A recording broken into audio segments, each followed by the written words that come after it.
Hello. Your Spirit Box project begins with the construction of a box, oddly enough. We're working with the terracotta clay, a warm, orangey colored earthenware clay that doesn't necessarily need firing. You learned how to make a box in the course by rolling out slabs. So in one sense, we're reviewing how to roll slabs. Those slabs can be allowed to dry to the point where they're stiff but not too dry. We call that leather hard. You can assemble the leather hard clay using your scoring and slipping technique to create a small box with rigid walls, if that's the look that you're going for. Remember, we learned how to do a number of things. We learned how to reinforce the walls along the bottom. So when you're joining clay, a bead of clay on the inside will help you keep the box strong and durable after it's been fired. Make those seams as strong as possible. We learned to take slabs and roll them around a tube to create a cylinder. Your box doesn't have to be square or rectangular. It could be a cylinder. You could combine that cylinder with handles, pinch pots to form a dome at the top. You could have spouts and extrusions that make your box more interesting. Remember, you made some tiles and stamps using the clay that you formed into little positive and negative relief stamps.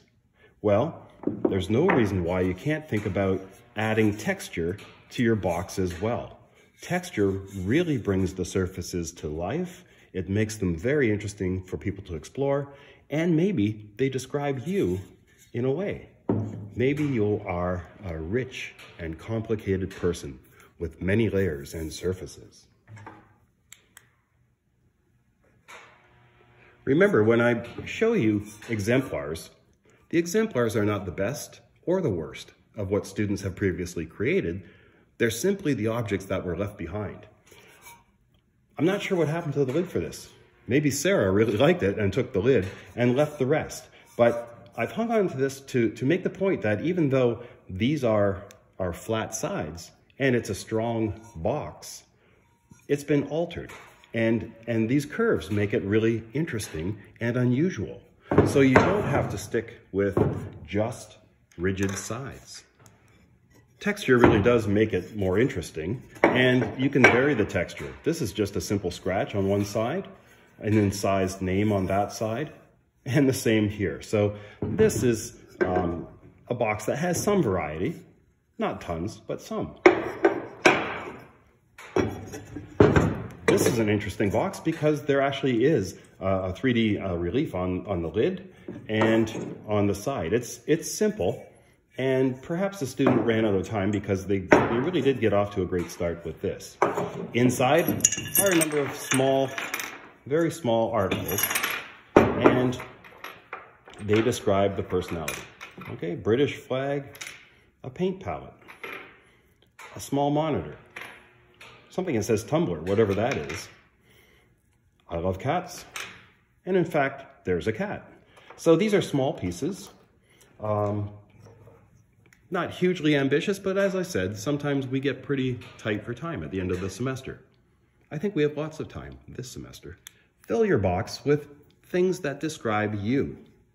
Here are some very simple shapes.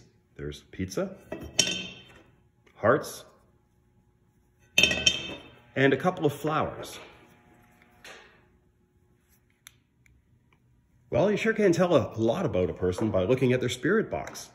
And this one here has a little bit more sophistication in the hatched line that's been applied to create negative relief.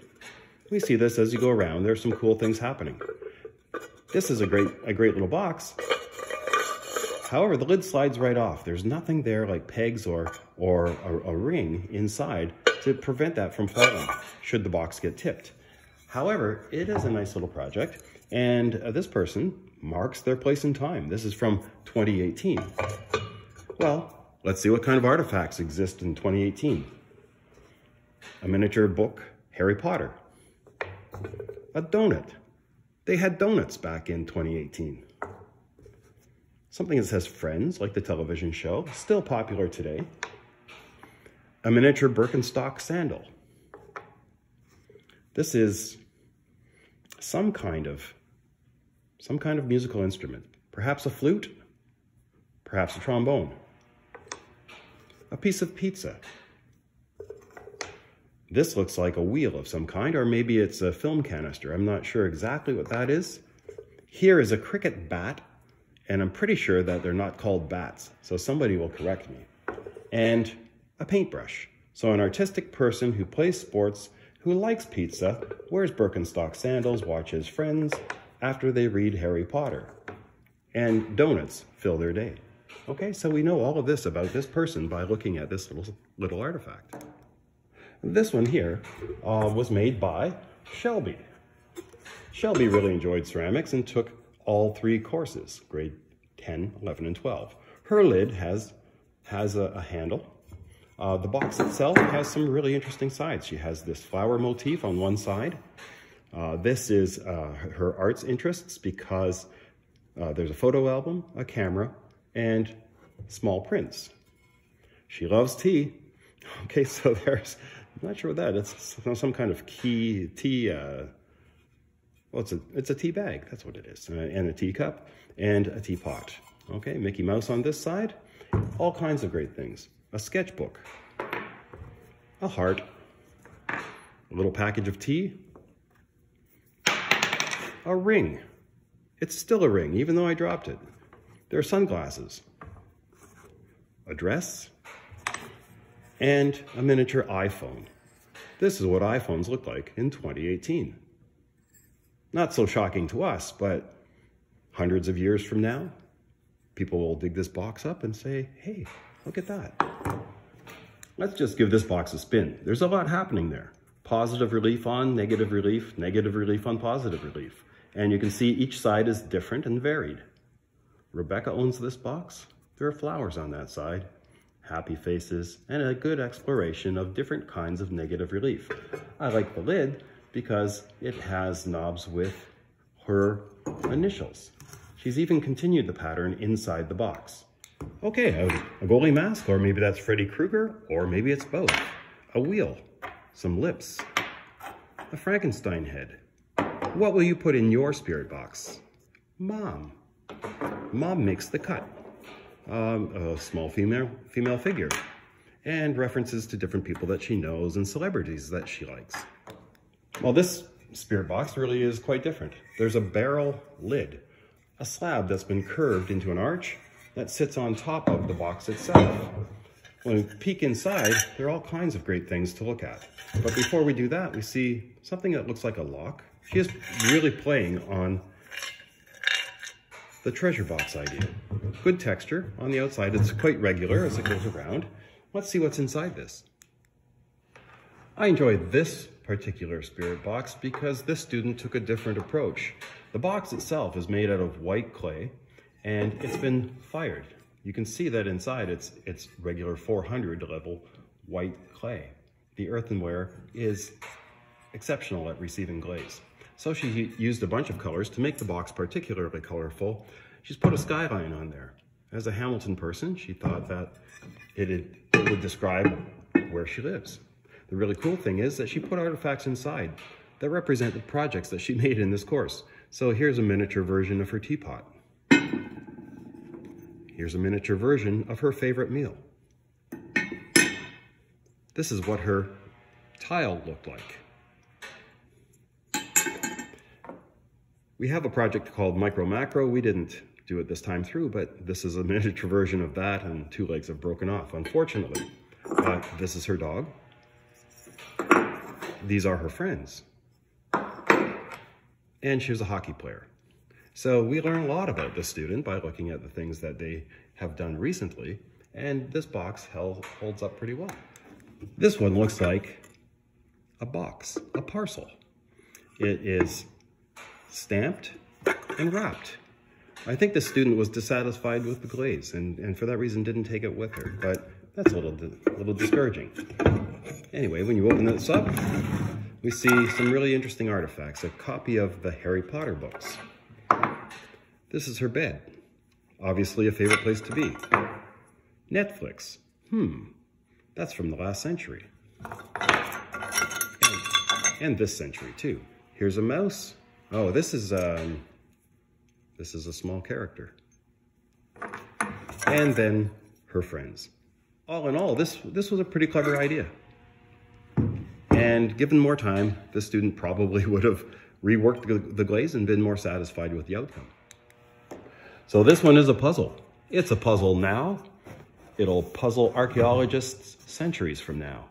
But we see some excellent relief here. This tree is highly realized in positive relief. We see a figure that picks up on the idea of the terracotta figures that we did in class.